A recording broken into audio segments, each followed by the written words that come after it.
Me toca presentar a Valeria Flores. Valeria Flores es maestra, escritora, activista de la disidencia sexual, lesbiana, feminista, prosexo. Una de sus pasiones es la escritura ensayística poética y la realización de talleres y performance como modos de intervención estético-política pedagógica. Es escritora, tiene varios escritos. Uno es Lesbianas, reflexiones desde la disidencia sexual, Chonguitas, masculinidad de niñas, Interrupciones, ensayos de poética activista, La intimidad del procedimiento, escritura lesbiana, Sur como práctica de sí, Fricciones pedagógicas, escritura, sexualidades y educación, y Tropismos de la disidencia, entre otras publicaciones, y hoy vengo a compartir con todos nosotros pedagogías del deseo, desheterosexualizar el conocimiento.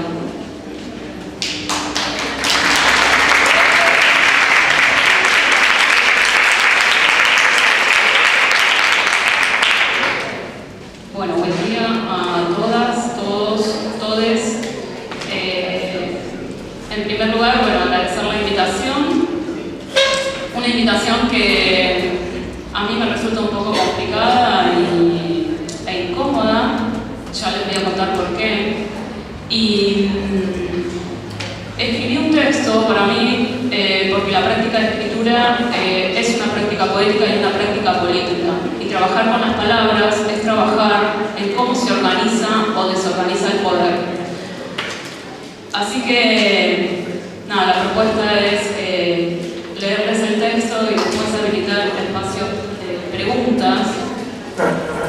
Y en esto que tiene que llamar pedagogías del deseo, desheterosexualizar el conocimiento, le agregué una pregunta: ¿o es posible hacer de la danza una experiencia de desgenerización? Quisiera comenzar estas reflexiones con dos breves relatos de experiencias que articulan folclore, cuerpo, género y heteronormatividad, como forma de situar mi propio lugar de enunciación en estas jornadas, un lugar incómodo y perturbador, por mi antigua distancia y extrañamiento con las danzas folclóricas, producto de experiencias traumáticas durante la infancia escolar y en la formación del profesorado de educación primaria, que hacían de mi cuerpo de niña masculina y más tarde de mi identidad lesbiana chonga un desacato a las órdenes hegemónicas de las coreografías folclóricas. A su vez, traeré la narrativa de una amiga y compañera profesora de danza contemporánea que padeció el cursado de la materia de folclore en su formación y de quien supe en reiteradas ocasiones de sus resistencias y castigos por no subordinarse a los roles de género impuestos. En ambos relatos hay indicios de disputas por las identidades sexuales y de género, de pedagogías heterosexualizantes de nuestros deseos, de insidiosas y perdurables marcas del daño que el sistema binario de género inscribe en nuestros cuerpos, y de cómo ese daño se vuelve herida colonial y heteropatriarcal, una fisura emocional y epistemológica como zona friccionante que no busca ser suturada, sino que incita al gesto vital y poético de construcción de poderes cognitivos, posibilidades corporales y creatividad erótica. Desde niña he tenido una performance masculina. Esta identificación con aquello que socialmente se considera como masculinidad no me constituye en un hombre, que sería una posibilidad como para las masculinidades trans, sino que se trata de la alteración y perversión de una de las claves de la inteligibilidad social, la dupla dicotómica varón-mujer, entendida como una serie de continuidades obligatorias que va desde la subjetividad hasta la genitalidad, pasando por los cuerpos y su apariencia. Escasean los estudios sobre las masculinidades desligadas de cuerpos de hombres, y en general estos se concentran en cuerpos de varones, lo que tiene como efecto performativo en la industria académica seguir confiscando la masculinidad a los cuerpos y sexos apropiados. Las masculinidades encarnadas en cuerpos que hemos rechazado, desistido o resistido, los procesos de feminidad obligatoria, abriendo y posibilitando diferentes espacios identitarios, permanecemos invisibilizadas, silenciadas y relegadas a un no lugar. Quisiera compartir con ustedes algunos fragmentos del relato que compuse para el proyecto Chonguitas, Masculinidades de Niñas. Tengan en cuenta que tengo 45 años.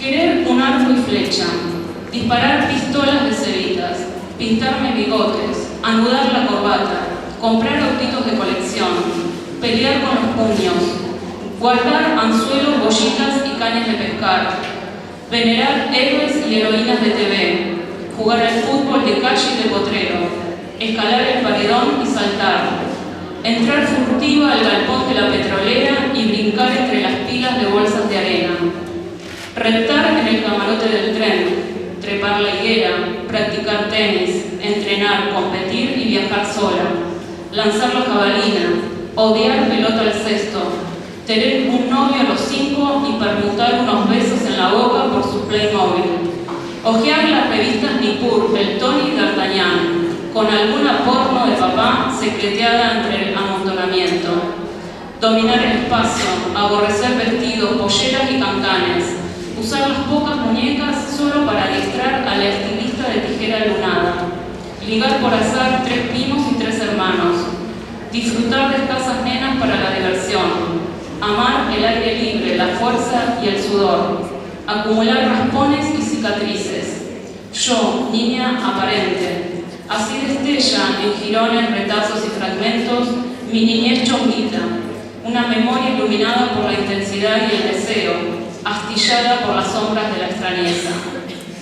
Entonces, para esa, mi corporalidad rara, que fue estigma y obstinación a la vez, cada vez que aparecía la palabra folclore en la escuela primaria, se me activaba una cadena de pesares que se anudaban a un movimiento, el zarandero, a una vestimenta, la pollera, a un gesto, el pañuelo en la mano, a un código de comportamiento, la feminidad. La misma oprobiosa sensación la tuve durante el cursado del profesorado de primaria, especialmente en la cátedra de música, donde se reactualizaban los gestos folclóricos y sus disciplinamientos de género. A su vez, Laura Larraqui, una joven bailarina de Córdoba, profesora y directora de danza contemporánea, activista lesbiana feminista, relata su díscola experiencia con la cátedra de folclore y su violento llamado al orden de la feminidad mientras hacía el profesorado. Dice Laura: desde el cursillo atravesé situaciones que derivaban de la pose de la virilidad gauchesca, supuestamente exigida para bailar las danzas folclóricas. Las secuencias que rendíamos para el ingreso eran mudanzas de zapateo con el profesor y sus ayudantes, todos varones cis, al frente que sacaban pecho, hacían sonar el suelo y gritaban "bueno" a viva voz. Ingresé al profesorado y sufrí los 2 años de cursado de la materia folclore argentino. La persecución constante por pegarme a cumplir con consignas que no tenían más asidero que el de encuadrarnos en el binario hombre-mujer, gaucho-china y sus consecuencias. Mientras todos aprendíamos zapateo, solo las mujeres teníamos que llevar y usar pollera en las clases, siendo merecedoras de media falta en caso de que no lo hiciéramos. Evidentemente no había posibilidad de hacer una lectura de nuestros cuerpos e identidades por fuera de esa enunciación. Me enfrenté en numerosas oportunidades al profesor exigiendo que los términos de cursado fueran iguales para todos, que si nosotras usábamos pollera, la usáramos todos. Me negué a usar la pollera en clase y discutí la sanción hasta que se suprimió. Con algunos compañeros peleamos clase tras clase frente a los discursos misóginos y homo-lesbo-transfóbicos que se sucedían durante el cursado. Las referencias a los roles que debíamos cumplir de acuerdo a los estereotipos de género, profundamente presentes en el abordaje que se hacía de las danzas. Bailar el pericón y escuchar en las arengas del profesor frases como: si se retoma, átela al palenque, compadre.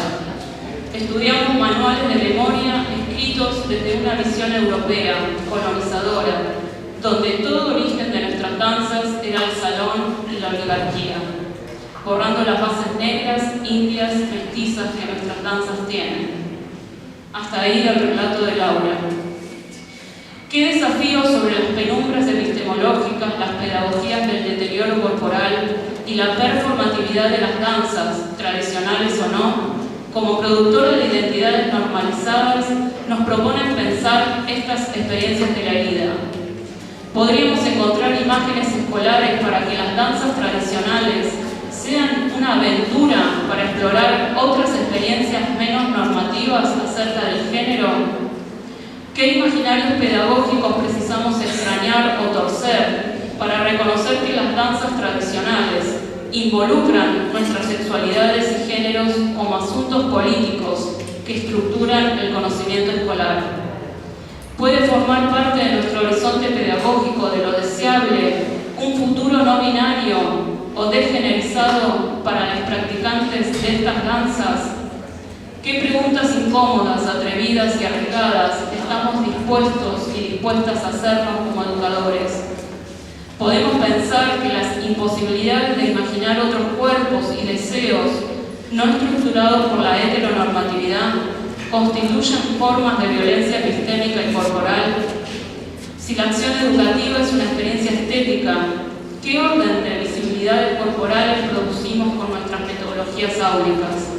¿Qué herramientas intelectuales, corporales y afectivas precisamos construir para hacer de la danza una experiencia de degenerización? Les propongo explorar estas preguntas, sus dobleces e implicancias, considerando la práctica educativa como un hacer conectivo y desconectivo que nos implica en la vida diaria, un modus operandi abierto y problematizante de otros modos imprevisibles de existencia, en que las identidades sexuales, de género, raciales, de clase, son políticas de conocimiento y de desconocimiento. Pensar una pedagogía antinormativa implica, entre otros asuntos, reflexionar acerca de la heterosexualidad como régimen de inteligibilidad de los cuerpos, es decir, como un modo hegemónico de conocimiento que modeliza nuestra interpretación de los cuerpos y forluye la posibilidad de pensarlos y vivirlos de otra manera. Desde esta perspectiva es fundamental reflexionar sobre cómo la heteronormatividad estructura la institución escolar, cómo el propio conocimiento y las prácticas del conocer que gestiona la institución educativa producen y regulan los cuerpos, identidades, deseos y constituyen formas de subjetivación sexualizada, generizada y racializada. De este modo, el propio significado del conocimiento se ve desafiado al incluir cuestiones de sexualidades y géneros en nuestra práctica docente. Vislumbrar los modos en que las performances corporales de lo masculino y lo femenino se presentan cotidianamente trae aparejado algunas veces cierta disonancia cognitiva para nuestros esquemas de percepción entrenados para distinguir lo masculino como sinónimo de hombre y lo femenino como equivalente de mujer. No es natural distinguir un hombre de una mujer. Aprendemos a hacerlo porque somos entrenadas y entrenados para naturalizar, es decir, tornar natural y de ese modo irrefutable la existencia de hombres y mujeres como dos inconmensurabilidades. Pero ese entrenamiento no es consciente, se enraizan los cuerpos de forma tal que desentrañar el proceso se torna una tarea un tanto imposible. Así, las expresiones e identidades de género y sexuales que distorsionan y torsionan la matriz binaria heteronormativa serán objeto de y estarán sujetas a sospecha y estigma por resultar una amenaza, una falla, una enfermedad, un delito. El idioma tácito que aprendimos en las aulas y pasillos de la formación docente tiene mucho de silencio, secreto y ocultamiento, una especie de didáctica forzada y naturalizada de la heterosexualidad, con su efecto de privatización de las identidades no heteronormativas. En suma, una lubricada y activa pedagogía heterosexual. En este sentido, las danzas tradicionales no son una mera representación de una genealogía dominante de las expresiones culturales de ciertos grupos de cierta época, en las que hombres y mujeres le ponen el cuerpo a una coreografía histórica, a una ideología, una tradición, unos valores nacionales, una raza, una clase, un ideal de corporalidad, sino que el propio baile produce hombres y mujeres. Es esa performatividad de la danza, tal como Butler habla de la performatividad del género, en tanto práctica o conjunto de actos regulados que se repiten en un contexto de autoridad, que tienen la capacidad histórica de crear la realidad, otorgándole inteligibilidad al sujeto como femenino masculino, repitiendo una convención social de la ley heterosexual. Una serie de sujeciones que toman la forma de mandatos, consejos, técnicas, pequeños hábitos mentales y emocionales, de una serie de rutinas y normas para ser inteligibles como humanos y que operan por su inscripción biográfica en forma de pliegues de la subjetividad. Y en esa misma reiteración de la norma está la posibilidad de su fracaso o variación, en su repetición incoherente, ininteligible, inadecuada, desplazada. Por eso mismo la danza, como tecnología que hace cuerpos, integra las maquinarias de la identidad de género, que con sistemática frecuencia nos convierten en su presa, encapsulándonos en los ideales normativos del ser varones o mujeres de manera incluyente, pero al mismo tiempo puede producir sus desarreglos y averías. El género como categoría analítica no remite a un sujeto particular, como las mujeres. Tal su inscripción hegemónica que regula hoy los imaginarios colectivos, producto de las políticas neoliberales que reprocesaron las insolencias feministas en clave institucional, mediante políticas de género ceñidas a términos mujeriles, desactivando radicalmente su potencial crítico. A partir de los desarrollos teóricos y políticos de las teorías feministas postestructuralistas, decoloniales, la teoría queer y la disidencia sexual, podemos comprender que no hay nada de natural en los cuerpos, que la sexualidad no es algo que exista originariamente o surja espontáneamente en ellos.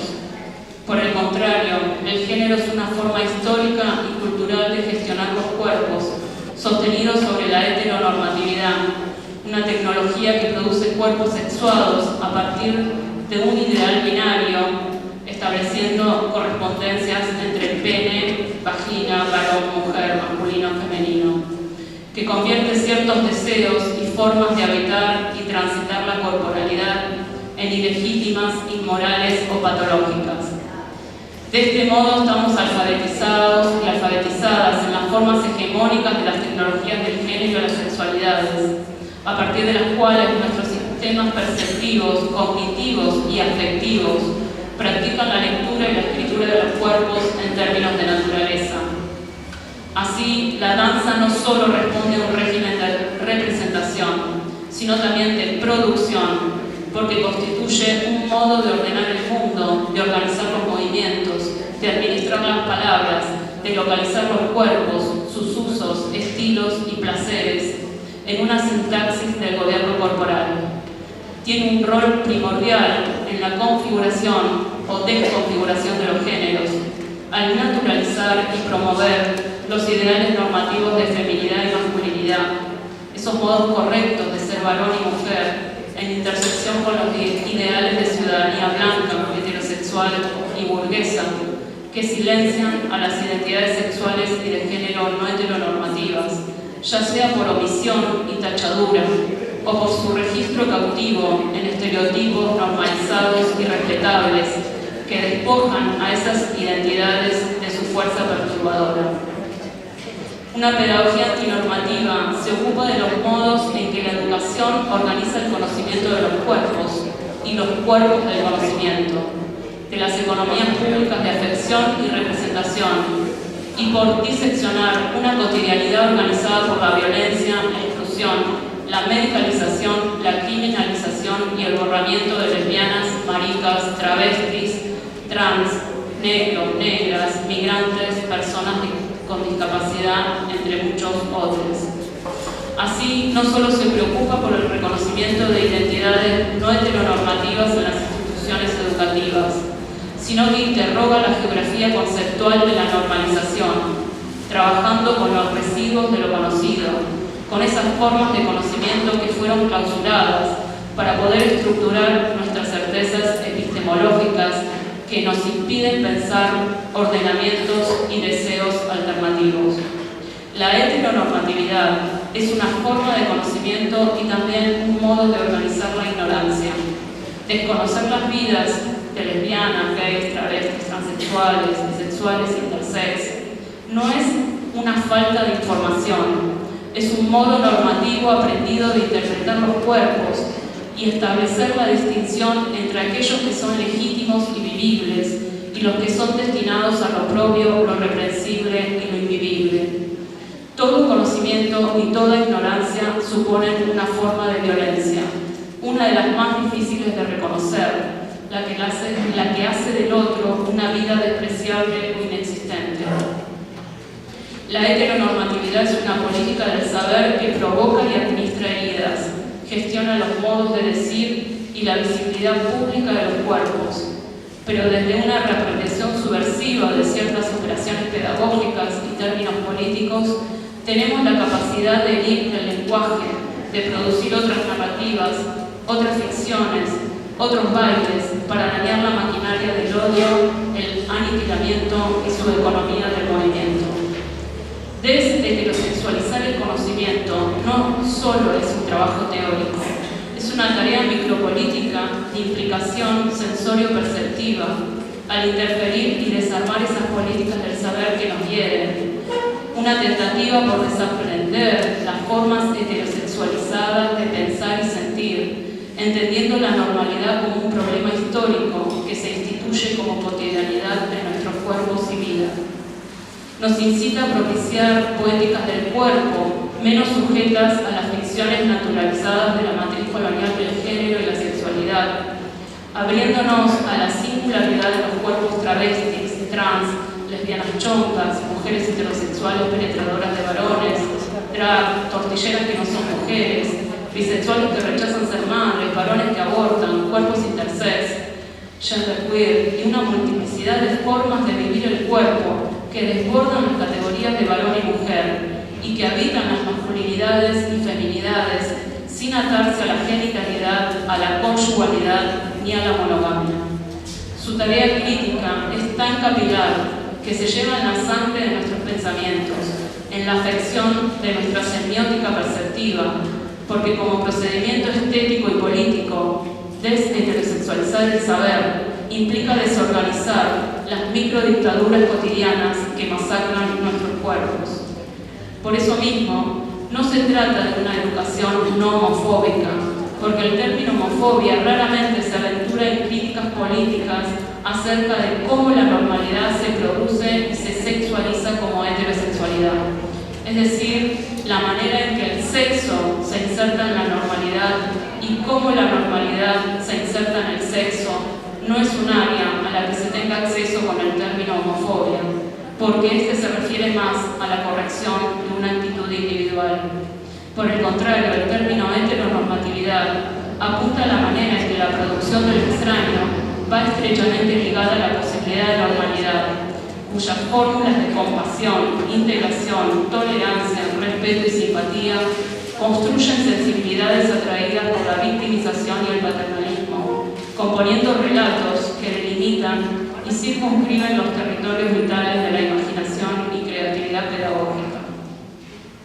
En este sentido, la diversidad sexual, como paradigma epistemológico colonial y como retórica neoliberal, borra las huellas de los conflictos políticos, establece los léxicos con los que pensamos la vida, el cuerpo y la sexualidad, haciendo una codificación domesticadora de la potencia de la herida, a la vez que vuelve impensables otras corporalidades, formas sexuales y afectividades. La pedagogía antinormativa es una propuesta de invención e incitación a hacer una experiencia educativa que altere, cuestione y dispute nuestros modos habituales de hacer y hacernos cuerpo y saber docente. Una pulsión por distorsionar el lenguaje en nuestro propio propio cuerpo como educadores y en nuestros corpus de conocimientos. Por eso, desgenerizar no significa borrar de un plumazo las operatorias del género, sino que es una lenta pero urgente propuesta estética, política y afectiva de cuestionar las formas oficiales y naturalizadas de percibir, sentir y comprender los géneros. Se trata de desconfiscar mediante gestos y tácticas, astucias y maniobras los modos autorizados de las feminidades y masculinidades impuestas por la heteronormatividad como tecnología de escritura de los cuerpos, abriéndonos a la posibilidad erótica y creativa de nuevas moradas para nuestros cuerpos, siempre inestables, temporales y tambaleantes, que astillan el poder de la ley sexual. Quisiera terminar con una pregunta para imaginar otras pedagogías del deseo que hacen de la vida la pulsión deseante de la emancipación, de la desobediencia lingüística y del disturbio político en este contexto represivo neoliberal y de terrorismo financiero. ¿No es poesía la habilidad para habitar un cuerpo a la medida de un sueño?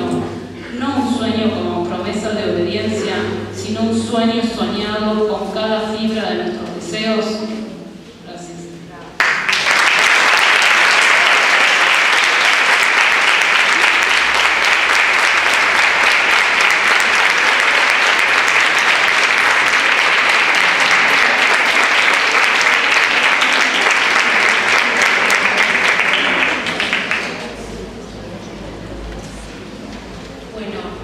Muchas gracias, Valeria.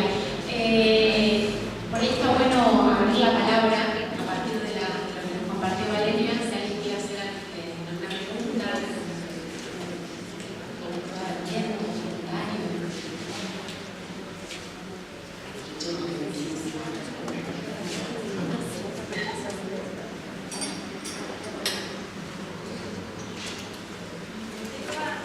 ¿Podría repetir la última pregunta que tiró? Porque me pareció que me gustaba mucho, pero no la seguí.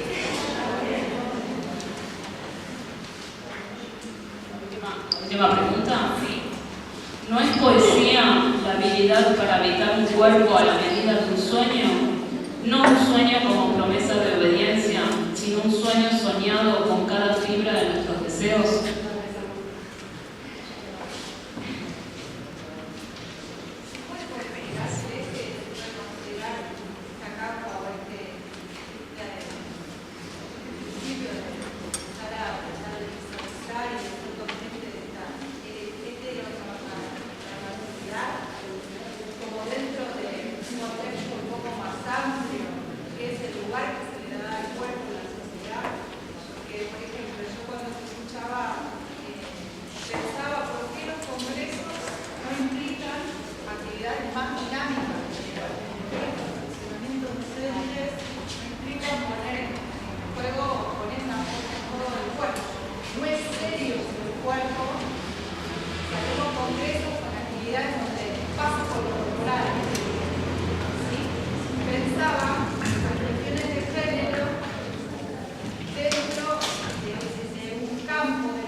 Pensaba las cuestiones de género como estabas anunciando, me parece que es re necesario que ofrezcan estos espacios, te lo agradezco, porque es como que agarrar la papa caliente en la mano, porque es como que son lugares de mucha carga actividad social, ¿no? Entonces, pero dentro de un campo de conocimiento, que creo que todos estamos acá implicados, que es el cuerpo, el fenómeno corporal, que es complejo y que todavía no tiene un lugar claro en la sociedad, pero como el lugar que se le da es un lugar menor al cuerpo. Entonces hablar del cuerpo o ponerlo sobre el tapete implica también repensar, a ver qué te parece vos, ¿no? Que estoy diciendo, repensar el lugar del cuerpo también en los congresos, el lugar del cuerpo en los perfeccionamientos docentes, donde no pase el conocimiento, entre comillas, serio. Me encanta la palabra, ¿no? No solo por la palabra, sino como que brindemos espacios de perfeccionamiento docente en los congresos, sea con el cuerpo. La experiencia que sucede, si se quiere prácticamente, por eso te lo agradezco. Me gustó mucho todo lo que dijiste, pero decía, dentro de un campo más amplio que es el conocimiento corporal, el fenómeno corporal. ¿Qué pasa, no? Cuando el cuerpo se manifiesta, ¿qué nos pasa a todos? Cuando el cuerpo se manifiesta desde lo genérico, se manifiesta desde lo que es, lo que sucede. Lo que es implica pensar lo que es, lo que sucede en ese fenómeno. Y que sigue teniendo una connotación de no serio, un conocimiento menor, un conocimiento no serio. ¿Qué te parece? Por ahí que podría...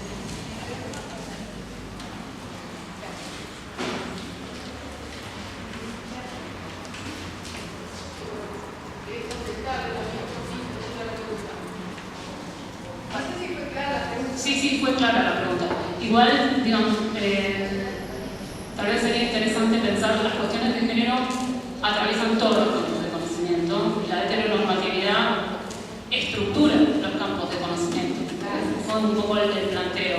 Entonces, cuando hablamos de los cuerpos, en realidad, los cuerpos todo el tiempo estamos percibiéndolos en términos, porque estamos formadas en este sistema binario de género, estamos todo el tiempo percibiendo no cuerpos, así solo en la nada. En realidad estamos percibiendo hombres y mujeres, blancos, negros, morochos, discapacitados o no. O sea, digo, hay marcaciones del cuerpo que todo el tiempo están en nuestros modos perceptivos. Entonces, eso no es como, digo, algo secundario. Eso estructura los campos de conocimiento en nuestras epistemologías y nuestras metodologías pedagógicas. Eso por un lado, digo, como no es que hay un tema más micro y otro macro. Digo, lo micro sería la heteronormatividad del género y lo macro es el cuerpo, ¿no? En realidad digo, hay normas que regulan la lectura y la interpretación, la inteligibilidad de esos cuerpos, ¿no? Y que esas normas componen nuestros campos de conocimiento. Y es ahí como la apuesta epistemológica, política y efectiva de empezar a desarmarlo. Por eso la propuesta no es trabajemos la diversidad sexual como inclusión de toda esta gente rara, ¿no? Que se corre de la heteronormatividad y no trabaja la norma y cómo organiza el poder las políticas de la diferencia.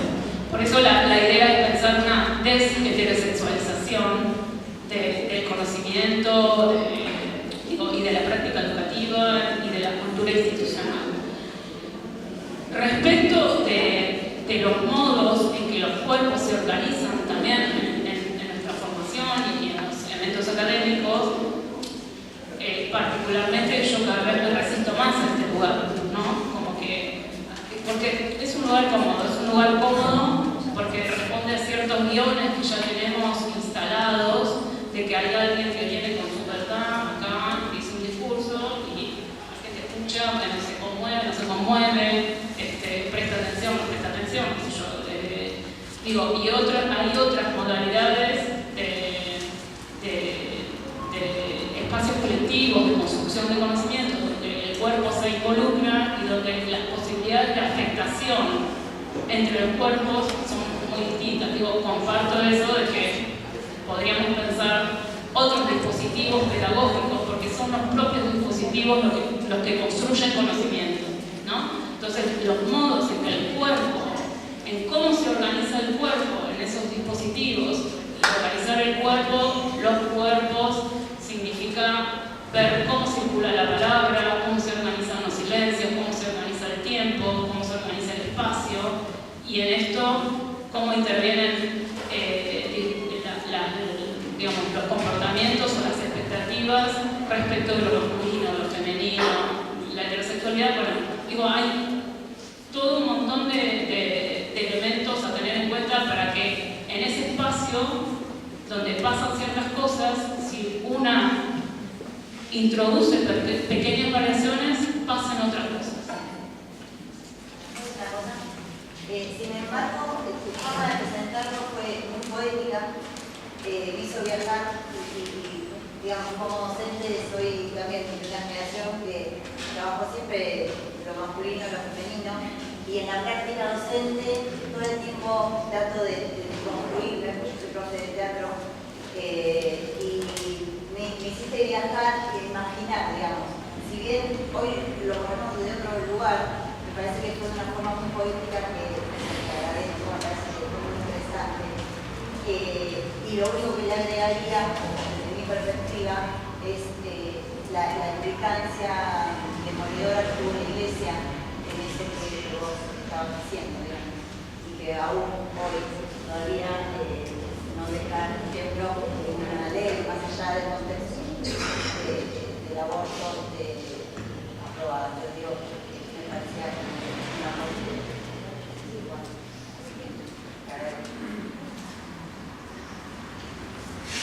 Bueno, se terminó por... Yo estoy con el micrófono, pero es una cantante ya. No, me parecía muy interesante cuando te escuchaba que la manera que te parás en el relato me da la sensación de que a los que enseñamos danza nos vendría bien ver este procedimiento, esta deconstrucción que vos vas armando, de cómo nos armamos, una construcción social, política, de alguna manera los docentes que también llevamos pregnándonos de estereotipos, de manera de pensar el movimiento, enseñamos a bailar. Yo vengo de la danza contemporánea y digo que la danza contemporánea es como un David tirado al piso, la escultura del David tirado al piso. Siguen habiendo elementos estéticos tremendamente anacrónicos, que la vitalidad viene de alguna manera anclada como vos organizás el discurso, en cómo deconstruir de esta manera, anclar desde un deseo, desde un lugar que no está nombrado.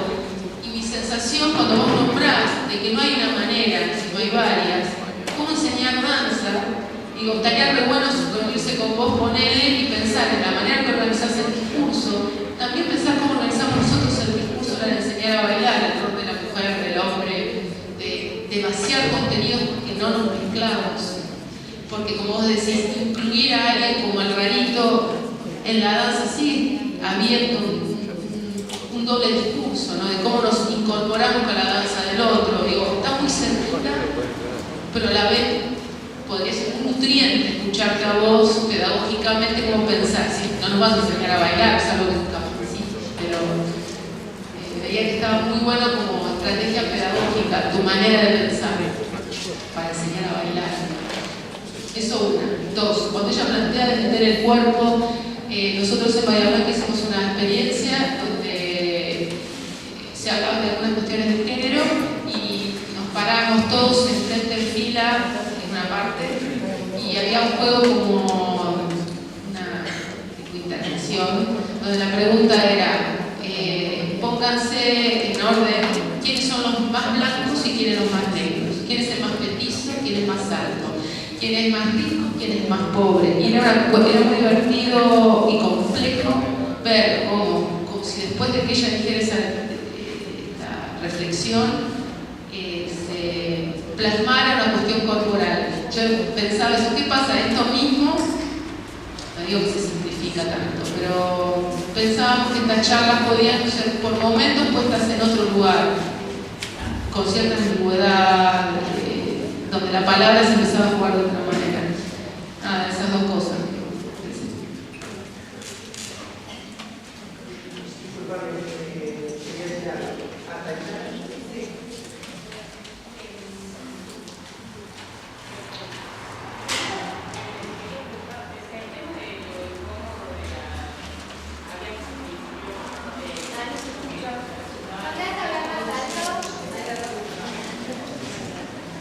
Gracias. Habías mencionado que te resultaba el incómodo de la presentación. ¿Era en relación a lo folclórico, que es incomodidad? Me parece. Y nada, como en relación a eso, me surgió como una inquietud de mencionar como justo lo contrario. En mi caso, el folclore, específicamente el tango, me permitió encontrar un lugar reflexivo profundo a nivel de género y a nivel performatividad, percepción corporal. Y con respecto a lo que vos decías de cómo nos estructuramos como personas blancas, digamos, la normatividad, que para mí incluye también los cis, o sea, no solo la heterosexualidad normada en el conocimiento, sino ya más primario hecho de que sos hombre bailando, sos mujer puesta bailando, me parece como bastante heavy. Lo único que me permitió vivirlo en el cuerpo fue el tango. Me hizo preguntarme las cosas a nivel comunicacional. Entonces, capaz, lo que pensaba era qué importante es visibilizar la potencia que tiene el folclore, digamos, de generar una profundidad reflexiva y que no quede que la disidencia o las identidades inquietas y inconformistas con la norma busquemos también como formas de expresar esa disidencia que están también bastante o europensadas o son bastante estadounidenses quizás. O sea, tenemos un montón de modelos de disidencia que, no sé, drags o toda una tradición de con qué manifestaciones nos identificamos o se identifican las identidades trans. O sea, no están bailando tango, están bailando todo. ¿Por qué bailan rock y no bailan tango? Si yo descubrí que no tengo género bailando tango, ¿quién me dice que no? Alguien no me dejó ver eso y preferí un montón de otras cosas. No sé, me parece que como que es bastante importante también esto, o sea, no me gusta escuchar que nuestro folclore es como una mierda en ese sentido, pero, y lo digo desde haberlo pensado también. Y cuando me metí a estudiar, ver que me habían hecho pensar eso también. No sé,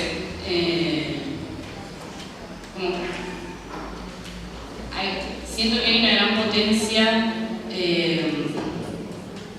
que me parece que es muy político también el hecho de que se visibilice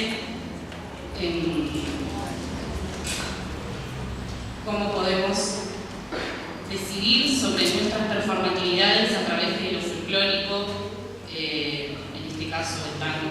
Hablo de eso, que no tengo ni idea de otros tipos de folclore, pero nada, eso.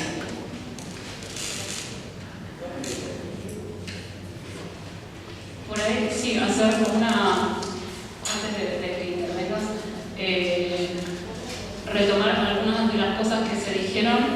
Primero, yo la compañera que decía de juntarnos, bueno, yo no te largo un paso, o sea, soy buenísima para bailar cualquier cosa. Cuando vos decías, todos bailan, no, la verdad que yo no. Pero sí me parece, digo, bailo con las palabras, no sé, como una podría pensar como otras cosas, poner en movimiento las palabras de otro modo.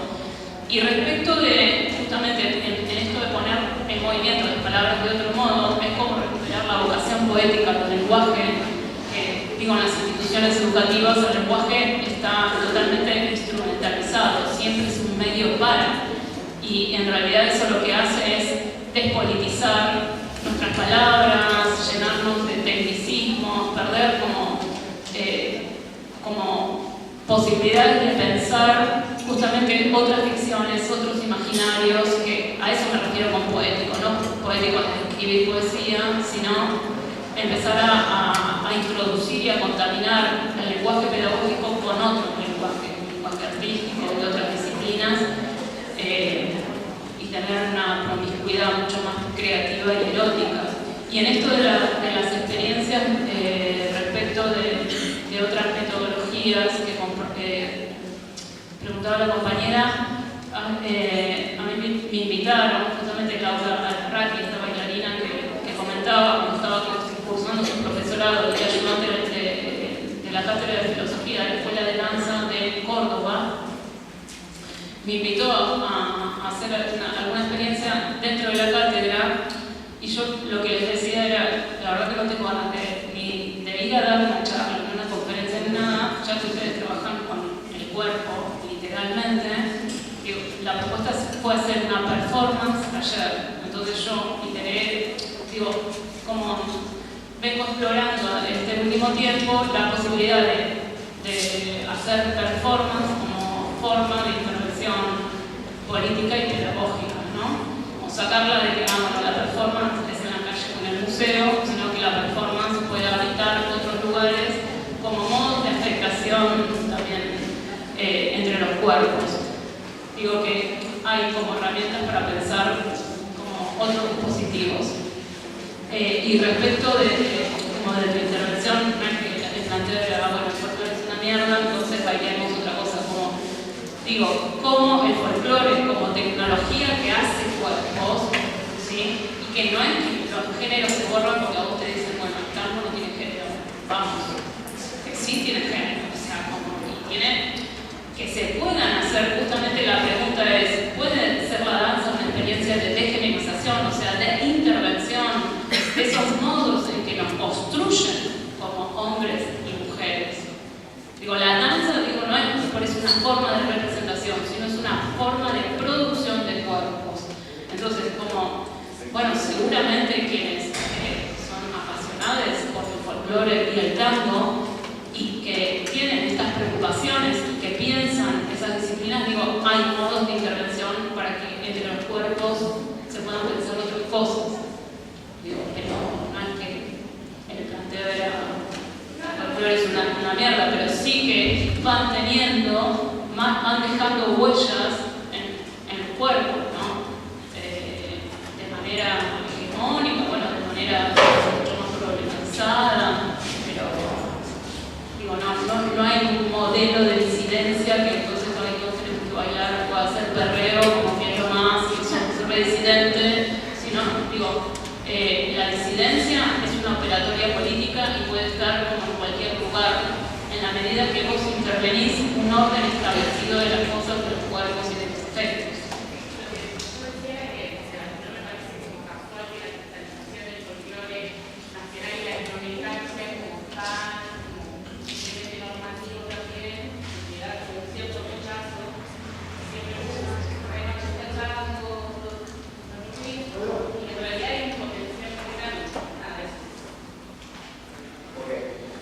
¿Qué tal? ¿Cómo andan? Lo que vos estés acá es muy importante. Yo soy educador de primario, de secundario superior, me vengo haciendo planteos hace bastante tiempo, pero mi planteo viene de antes, esta cuestión de estas cuestiones impuestas desde las filas, por ejemplo. Yo siempre le digo a los chicos en la didáctica de las filas, masculino y femenino, desconstruyamos desde ahí. El tema es que socialmente nos cuesta mucho, tenemos mucho la oralidad, pero no tenemos el trabajo colectivo, constructivo e institucional. Entonces ahí hacemos pollo. ¿Por qué? Porque, por ejemplo, los baños están preparados para nenas y para nenes. Entonces yo me agarro de esta palabra, que también estaba pensando, ¿no? De lo que vos decías del deseo. ¿Dónde está el deseo del niño?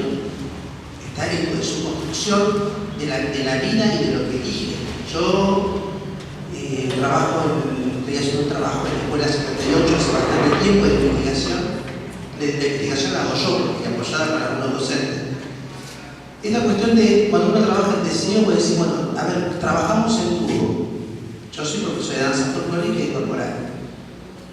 Trabajamos en dúo. Bueno, vamos, disfrutemos del dúo. Las normas las ponen ellos. Cuando ellos no hay una tensión, pongo yo la y le digo, bueno, vos acá para que dúo. Pero le doy la posibilidad de interpretación. Y ellos mismos, después de este trabajo, piden lo mixto. Porque yo hago dos filas mixtas en las que no hay. Y esto viene por una. Que acá está presente la alumna, hablando que ella tuvo el tema de que siempre fue muy alta. Entonces, en su fila, cuando iba a la escuela primaria, siempre fue estar en la fila de los varones. ¿No? Y ella tenía que bancarse y no quería entrar en la fila de los varones, porque ella quería estar en la fila de las mujeres. Y última, entonces yo, desde ahí empecé, esto me pasa en la escuela de danza tradicional, entonces de ahí empiezo como a elaborar, y digo, ¿cómo estamos delimitando el deseo? Darle la posibilidad que se desintegre, que esté adelante, que la chiquitita no sea la expuesta todo el tiempo y sea la, por ser petiza, está siempre con la sonrisa fresca para que la miren. Digo, a ver, vamos por otro lado. Entonces empezamos como a jugar en esto mixto y en el trabajo se produce lo mixto. Lo que sí por ahí a mí me ha servido en esta cuestión de cómo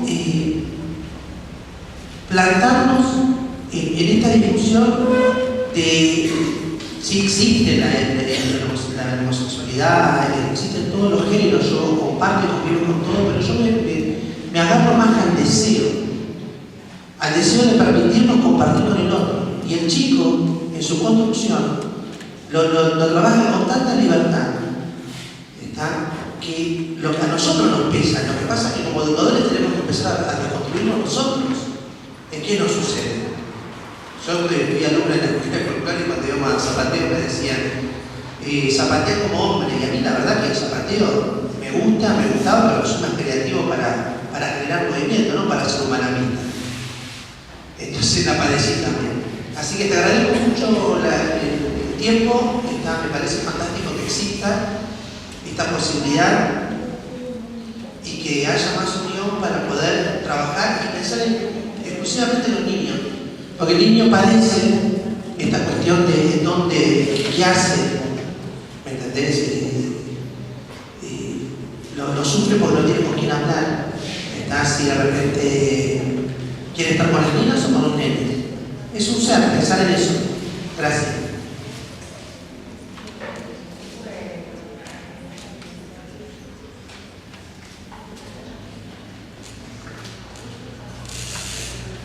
Hola, ¿qué tal? Mi nombre es Blanco de Bien. Yo bailo tango hace 8 años, ¿sí? Siempre mi búsqueda fue lo andrógino y en todas las instituciones donde fui o me aparecí, siempre de alguna manera me impuse o traté de encontrar lo que yo estaba buscando directamente. Al principio en algunos lugares sí, bueno, era varón, tenía que ser de varón y al principio también como que lo aceptaba, pero después no, me di cuenta que no era por ahí lo que yo quería y me di cuenta que me gustaba hacer hechos para atrás. Y creo que esto de los cuerpos también, en cuanto a lo orgánico, cuando un cuerpo ingresa, o sea, puede modificar otro cuerpo, ¿sí? Entonces me pasó en las milongas donde por ahí solamente bailaban parejas hetero, ¿sí? Si queremos llamarlos así, y empecé a sacar a los hombres a bailar y hoy en día los hombres vienen y me sacan a bailar. Y me encanta porque incluso me tomo atributos de hacer cosas que por ahí solamente están adjudicadas a las mujeres, como no sé, un gancho o seducirlos de repente. Por ahí soy un fenómeno nada más, pero yo creo que está en la búsqueda de cada uno, ¿no? Y de ser auténtico con el ser, ¿no? Soy lo que quiero ser, un poco, y a nadie pongo mis ideas, como dice la canción de Luis Miguel, por más extrañas que sean. Y bueno, nada, yo creo que deberíamos estar un poco más abiertos a esto, ¿no? Al ser auténticos también con nosotros mismos y, claro, fluir en nuestras búsquedas.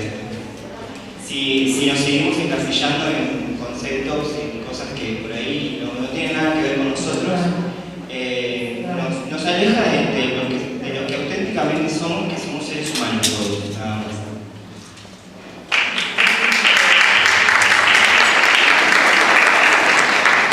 Quiero decir algo que, bueno, todo lo que compartiste, Valeria, es muy importante. A mí me hace pensar, por algunas preguntas que como trabajadora de la educación no puedo dejar de decirlas, digo, por ahí para que las compartamos o nos vayamos pensando en eso. Cómo entran nuestros cuerpos, estos cuerpos sexuados, a las instituciones educativas en términos de muchos que estamos aquí, trabajamos en escuelas, cómo entran estos cuerpos sexuados a las instituciones, al aula, cómo entran las diversas identidades, son cosas que me, digamos, cuestionamientos que me hago, y en esto de, no tengo idea de folclore, pero digo, ¿qué pasa cuando reproducimos en algunas prácticas esos mandatos? Digo, fui tomando algunas notas, mandatos, estereotipos, que por ahí ni siquiera nos damos cuenta que con alguna propuesta estamos reproduciendo esos mandatos, esos roles que se suponen para varones y para mujeres. Como algunas preguntas me encantó, la pedagogía del deseo, porque además digo, ¿dónde queda nuestro deseo como educadores y educadoras? ¿Dónde están esos deseos de las niñas, los niños? Hablaste del amor también, hablaste de los lugares incómodos y pensaba en nuestros lugares incómodos con las corporalidades, con las identidades, con lo que se dice y lo que no se dice.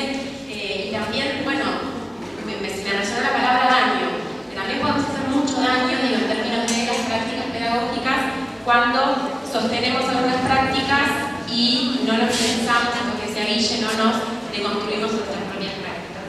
Me parece que es muchísimo lo que aportaste, pero me quedo pensando en eso.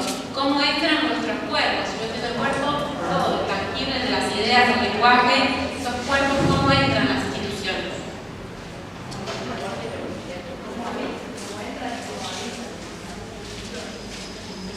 Como para cerrar ya, también hay cuerpos que no entran, ¿no?